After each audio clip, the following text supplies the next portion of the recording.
July 2009.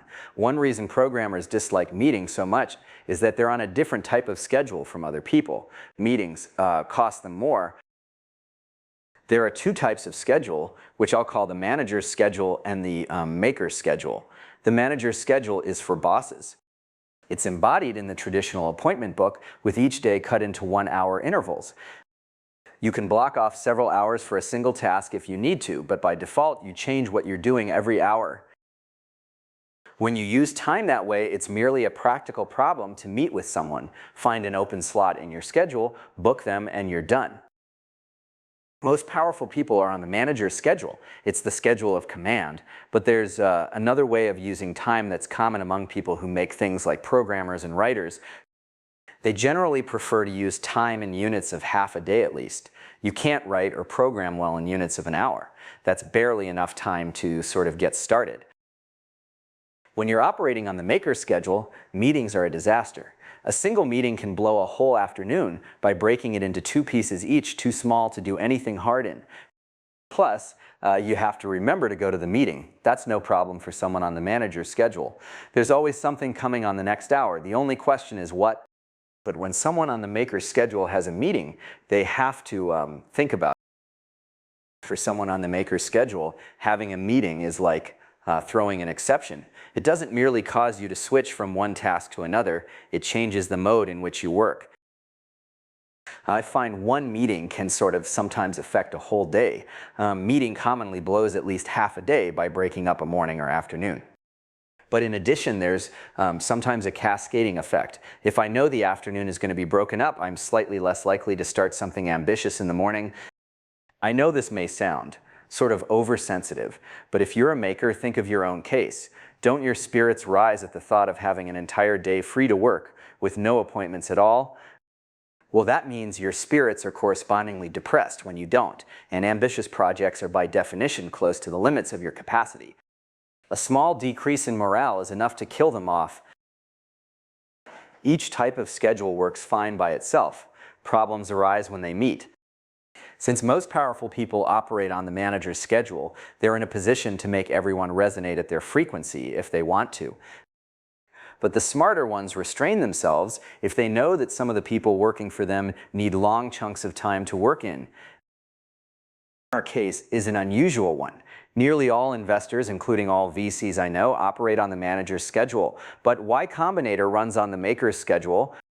FTM, and Trevor and I do because we always have, and Jessica does too, mostly because she's gotten into sync with us. I wouldn't be surprised if there start to be more companies like us. I suspect founders may increasingly be able to resist, or at least postpone, turning into managers, just as a few decades ago they started to be able to resist switching from jeans to suits. How do we manage to advise so many startups on the maker's schedule? By using the classic device for simulating the manager's schedule within the maker's office hours. Several times a week I set aside a chunk of time to meet founders we've funded. These chunks of time are at the end of my working day, and I wrote a sign-up program that ensures all the appointments within a given set of office hours are clustered at the end. Because they come at the end of my day, these meetings are never an interruption. Unless their working day ends at the same time as mine, the meeting presumably interrupts theirs, but since they made the appointment, it must be worth it to them. During busy periods, office hours sometimes get long enough that they compress the day, but they never interrupt it. When we were working on our own startup back in the 90s, I evolved another trick for partitioning the day. I used to program from dinner till about 3 a.m. every day, because at night no one could interrupt me. Then I'd sleep till about 11 a.m. and come in and work until dinner on what I called business stuff. I never thought of it in these terms, but in effect I had 2 work days each day, one on the manager's schedule and one on the maker's.